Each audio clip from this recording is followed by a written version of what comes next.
তুমি কি মরবা না? তুমি কি কবরে যাইবা না বাপ? এই পৃথিবীর কত রাজা বাদশাহ কবরে চলে গেছে, তুমি কি কোনোদিন কবরস্থান দেখো নাই? তুমি কারো জানাজা পড়ো নাই?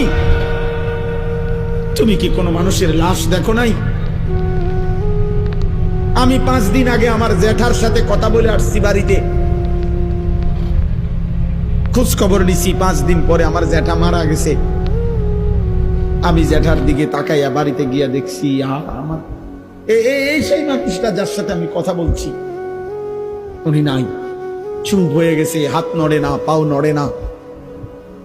আমি জানাজা পড়াইছি আমার জ্যাঠার, তো জানাজার আগে আমি আমার জ্যাঠার কবরটা খালি, তখন কবরে রাখে নাই। আমি কবরের দিকে তাকাইয়া অনেকক্ষণ 8-10 মিনিট হইব, আমার বাবার কবরের পাশে আমার জ্যাঠার কবর।